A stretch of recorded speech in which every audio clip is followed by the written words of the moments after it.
ጠቅላዩ የመጨረሻውን ትዕዛዝ ለጀነራሎቹ ሊሰጡ ነው። ጀነራል አበባው ታደሰ አረጋገጡ። ለየትኛውም የውጭም ሆነ የውስጥ ጠላቶችን ስርዓት ለማስያዝ ዝግጁ ሆነን የመጨረሻውን ፊሽካ እየጠበቅን ነው አሉ። እንደ ሸረሪት ድር እንበጣጥሳቸዋለን። ምክትል ጠቅላይ ሚኒስትር ተመስገን ጥሩነህ ጠላት ላሏቸው አካላት ጠንካራ ማሳሰቢያ አሰሙ። ግብጽ ተዋጊ ጀቶቿን ወደ ኢትዮጵያ ድንበር ልታሰማራ ነው። ወደ ሶማሊያ የሚላኩት ከ1000 በላይ የግብጽ የጦር መሳሪያዎች ዝግጅት ጀመሩ። የኤርትራ ጦር ወደ ትግራይ ክልል አንዳንድ አካባቢዎች ዘልቆ እንደገባ በስፋት እየተነገረ ባለበት በዚህ ወቅት ጀነራሉ ለውጭ ጠላቶች ሲሉ ወደ አስመራ ማስጠንቀቂያ ልከዋል። የጀነራል አበባው ታደሰ ማስጠንቀቂያና ምክትል ጠቅላይ ሚኒስትር እንደ ሸረሪት ድር እንበጣጥሳቸዋለን ሲሉ በተመሳሳይ ጠላት ላሏቸው አካላት ያሰሙትን ማሳሰቢያ አክለን በብዙ ሲያነጋግር የነበረው የግብጽና የኢትዮጵያ ጦር በሶማሊያ በቅርብ ርቀት ውስጥ ለአንድ ተልዕኮ የመሰለፍ ነገር እውን ለመሆን ስለመቃረቡና ግብጽ ጦሯን ወደ ሶማሊያ ልትልክ ስለማስመረቋ በዝርዝር የምናስደምጣችሁ ይሆናል። ሰላም ውድ የወሎ ዴይሊ ቤተሰቦች እንደምናላችሁ፣ ቻናሉን ሰብስክራይብ፣ ላይክ፣ ሼር ያደረጋችሁ እስከ መረጃዎቻችን ፍጻሜ አብራችሁን ቆዩ።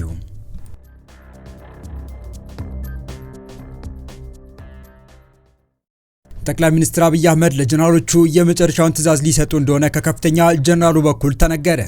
ለየትኛውም የውጭ ሆነ የውስጥ ጠላቶቻችን ዝግጁ ነን ያሉት ጀነራል አበባው ታደሰ የመጨረሻውን ትዕዛዝ ብቻ እየጠበቁ እንደሆነም ገልጸዋል። የኤርትራ ጦር ወደ ትግራይ ክልል ዘልቆ በመግባት ትንኮሳዎችን እየፈጸመ በሚገኝበት በአሁኑ ሰዓትና መከላከያም ወደ ኤርትራ ድንበር አቅንቶ በተጠንቀቅ በቆመበት በአሁኑ ወቅት ጀነራል አበባው ታደሰ ዝግጅታችንን ጨርሰን አረንጓዴ መብራት እየጠበቅን ነው ብለዋል። የኢትዮ ኤርትራ ውጥረት ሊፈነዳ አንድ ሐሙስ ነው የቀረው እየተባለ በሚገኝበት በዚህ ሰዓት የጦርነቱ ማብሰሪያ ፊሽካ ኤርትራ ወይስ ኢትዮጵያ ማን ያሰማ ይሆን የሚለው እጅግ ትኩረት ስቧል። ኢትዮጵያ የባህር በር እንደሚያስፈልጋት ከገለጸች ጊዜ ጀምሮ የተለያዩ ሀያላን ሀገራት ሳይቀሩ ድጋፋቸውን እየገለጹ ሲሆን ይህንን ድጋፏን ላለማጣትና በዲፕሎማሲው ረገድ ነጥብ ላለመጣል ስትል ጦርነቱ በእሷ አብሳሪነት እንዳይጀመር እየሞከረች እንደሆነ እየተነገረ ይገኛል። ነገር ግን የኤርትራ መንግስት የተለያዩ ትንኮሳዎችን በቀጥታ እንዲሁም በተዘዋዋሪ ደግሞ ጽምዶ በሚል ከሻዕቢያ ጋር ጥምረት በፈጠሩት በነ ህወሓትና ፋኖ በኩል መፈጸም ጀምሯል። ይህ የሻዕቢያ የእጅ አዙርና የቀጥታ ትንኮሳም የኢትዮጵያ መንግስት ጦርነቱን እንዲጀምር ሊያስገድደው ይችላል እያስባለ ይገኛል። በዚህ ማለት ነው ታዲያ ጠቅላይ ሚኒስትር አብይ አህመድ ጀነራሎቹን ሰብስበው የመጨረሻውን ትዕዛዝ ሳይሰጡ እንዳልቀረ ያመላከተ ንግግር ከጀነራል አበባው የተሰማው። ጀነራል አበባው ታደሰ የትኛውም የውጭም ሆነ የውስጥ ጠላት ልክ ለማስያዝ ዝግጁ ነን ያሉ ሲሆን የመጨረሻውን ትዕዛዝ ተቀብለው መጨረሻ የተባለውን ደግሞ እየጠበቁ እንደሆነ በገደምዳሜ የገለጹበት ንግግር አድርገዋል። ወደ ኤርትራ ድንበር ያመራው ሰራዊት ስትራቴጂካዊ ቦታዎችን ይዞ እንደሚገኝ ጀነራሉ የገለጹ ሲሆን ይህም ከኢትዮጵያ ጋር ወታደራዊ ፍጥጫ ውስጥ ለገባው የሻዕቢያ ጦር ስጋት የፈጠረ እንደሆነ የተገለጸው። መከላከያ ቀድሞ ጥቃት እንዲከፍት ትዕዛዝ ይሰጠው አይሰጠው እስካሁን ያልታወቀ ሲሆን ነገር ግን ወደ ድንበር መጠጋቱ አምባገነኑን መሪ ኢሳያስ አፈወርቂን ስላሰጋ የሻዕቢያ ጦር የመጀመሪያውን ቃታ ሊስብ እንደሚችል በስፋት በፖለቲካ ተንታኞች ዘንድ እየተገለጸ ይገኛል። የፖለቲካ ተንታኞች ለዚህ ሀሳባቸው ማጠናከሪያነት ደግሞ ይህ ጦርነት ከተነሳ ለኢሳያስና ለአገዛዛቸው መጨረሻ ስለሚሆን የስልጣን እድሜያቸውን ለማራዘም ኢሳያስ ሻዕቢያ ጥቃት እንዲከፍት ትዕዛዝ ከመስጠት ወደ ኋላ እንደማይሉ ያስረዳሉ። ታዲያ የተለያዩ የቀጠናውና የአፍሪካ ፖለቲካን ባንክሮ የሚከታተሉ የፖለቲካ ተንታኞችና ምሁራን ጦርነቱ መፈንዳቱ አይቀርም፣ ነገር ግን ማን ቀድሞ ይጀምረው ይሆን በሚል እየተነጋገሩ ባለበት ወቅት ነው ከዚህ ቀደም ጠላቶቻችን ካላረፉ እጃቸው ይቆረጣል ያሉት ጀነራል አበባው ታደሰ ለሻዕቢያና ህወሓት ከበድ ያለ ማስጠንቀቂያ ላኩት። የጦር ኃይሎች ምክትል ጠቅላይ ኤታማዦር ሹም ጀነራል አበባው የውስጥ ባንዳዎችንና የውጭ ጠላቶችን ከንቱ ህልሞች ለማምከን ዝግጁ የሆነ ሰራዊት መገንባቱን ገልጸው ትዕዛዝ ብቻ እንደሚጠብቁ አስረድተዋል። ጀነራል አበባው ታደሰ በኢትዮጵያ የተገነባው ዘመናዊና ጠንካራ ሰራዊት የሀገርን ክብርና ሉዓላዊነት በአስተማማኝ መልኩ የሚጠብቅ ነው ሲሉም አስረድተዋል። በኢትዮጵያ የተገነባው ዘመናዊና ጠንካራ የመከላከያ ሰራዊት የሀገርን ክብር፣ ሉዓላዊነት በአስተማማኝ መልኩ የሚጠብቅ መሆኑን የጦር ኃይሎች ጠቅላይ ኤታማዦር ሹም ጀነራል አበባው ታደሰ ገልጸዋል። ጀነራሉ ይህንን ያሉት ስለ ቀይ መለዮ አባላት አሁናዊ ዝግጅትና ቁመና ማብራሪያ በሰጡበት ወቅት ነው። ቀይ መለዮ ትልቅ ግዳጅ መፈጸም የሚያስችለው የስነ ልቦናም የችሎታም ብቃት ያለው ኃይል ነው ያሉት ጀነራል አበባው ቀይ መለዮ ከሁሉም በላይ ክብር የሚሰጠው ነው፣ ያ ደግሞ የሌሎችን የመስራት አቅም እንዲጨምር የሚያደርግ ነው ሲሉ አክለዋል። እንደ መከላከያም እንደ መንግስትም ከውጭ ላይ መጣ ኃይል የሚሆን ጥሩ መቼ ኃይል እያዘጋጀን ነው ያለነው ያሉት ጀነራሉ ቀይ መለዮ ደግሞ በዛ ደረጃ የተዘጋጀ ነው። አሁን ያለው ኃይል ደግሞ ከዚህ በፊት ከነበረው በመጠንም በጥራትም ጨምሮ ዝግጁ የሆነ ኃይል ነው ያለን በማለት ጠላትን ለሌላ ስጋት የሚዳርግ ንግግር አድርገዋል።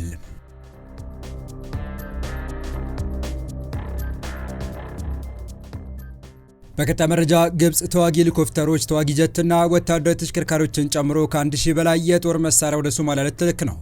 ግብጽ በሶማሊያ የአፍሪካ ህብረት ሰላም አስከባሪ እንድትሆን በሶማሊያ ዩንታ ማግኘቷን ተከትሎ ወደ ሶማሊያ ወታደሮቿን የላከች ሲሆን ትናንት ደግሞ ወደ ሶማሊያ የሚላከው የግብጽ ጦር ልምምድ ከበርካታ የጦር መሳሪያዎች ጋር ልምምድ ሲያደርግ ታይቷል። የግብጽ ጦር በትላንትናው ዕለት ወደ ሶማሊያ የሚልከውን ኃይሉን በይፋ አስመርቋል። የሶማሊያው ፕሬዝዳንት ሐሰን ሼክ በተገኙበት በተካሄደው ስነ ስርዓት ግብጽ በሶማሊያ ልታሰማራ ያበቃችውን ጦር አስቃኝታለች። ክንውኑ ኢትዮጵያና ሶማሊላንድን እውቅና የሰጠችው እስራኤል ላይ ያነጣጠረ ነውም ተብሏል። እስከ 2026 ድረስ ወደ ሶማሊያ ተጠቃሎ መግባት ያለበት የሰላም አስከባሪ ጦር ብዛት እስከ 12000 የሚደርስ ሲሆን ግብጽ ከዚህ ውስጥ የአንበሳውን ድርሻ ለመያዝ ነው ከሶማሊያ ጋር የተስማማቸው። ግብጽ ከሰላም አስከባሪ ጦር ውጪ ከሞቃዲሾ ጋር በፈረመችው የመከላከያ ስምምነት በርካታ ጦር ታስገባለች። የግብጽ ጦር ወደ ሶማሊያ መግባት ሲጓተት የነበረ ሲሆን አሁን ላይ ካይሮ ዝግጅቴን ጨርሻለሁ ስትል ኃይሏን በአደባባይ አሳይታለች። ለኢትዮጵያ መልእክት ነው ለተባለለት የዚህ የጦር አስተላለፍ ታዲያ ከኢትዮጵያ በኩልም በሶማሊያ የጦር ዝግጅት ትዕይንት ተከናውኗል። ለአዲሱ የሶማሊያ ሰላም ማስከበር እስከ 2500 ጦር የምታዋጣው ኢትዮጵያ ጦሯ ዝግጁ መሆኑን ያስመሰከረችው በሶማሊያ ሀልገና በሌዳዋ የሚገኘው የኢትዮጵያ ሰላም አስከባሪ ሰራዊት ወታደራዊ አቋሙን በተመለከተ ከተባበሩት መንግስታት ድርጅት ግምገማ የተደረገ ሲሆን በሶማሊያ የዩኤን ኢንስፔክሽን ኃላፊ መሐመድ ዲያሎ ራሳቸው በተሳተፉበት ኢንስፔክሽን የኢትዮጵያ ጦር ዝግጁ መሆኑን ማረጋገጣቸውን የመከላከያ መረጃ አመልክቷል። ኃላፊው የኢትዮጵያ ሰራዊት ሁሌም ዝግጁ ሆኖ እንዲጠበቅ አረጋግጠናል ብለዋል። ትጥቅና ንብረቶችም ሆነ የሰው ኃይል ለታለመው የሰላም ተልዕኮ ግብ እንዲመታ የኢትዮጵያ ጦር በጥሩ ተነሳሽነት ሲሰራ መቆየቱ የተገለጸ ሲሆን አሁንም ግዳጅ መውጣት በሚያስችል በጥሩ አቋም ላይ እንደሚገኝ ከኃላፊው ማረጋገጫ ተሰጥቷል። ኢትዮጵያ በሰላም ተልዕኮ ያላት የቀደመ ሚናዋ ላይ ለውጥ የተደረገ ሲሆን እንደ ሂራንና ጌዶ ባሉ ቁልፍ ክልሎች ላይ ብቻ የተወሰነ ቁጥጥር ይኖራታል። ዩጋንዳ 4500 ወታደሮችን ስታዋጣ ጅቡቲ 1500፣ ኬንያ 1400 እንዲሁም ግብጽ ለመጀመሪያ ጊዜ በምትሳተፍበት የሰላም ማስከበር ተልዕኮ 1000 ወታደሮችን ትልካለች። በተናጠል ከሞቃዲሾ ጋር ባላት የወታደራዊ ስምምነት ግን ከ5 እስከ 10 ሺህ ጦር ለመላክ መስማማቷ ይታወሳል።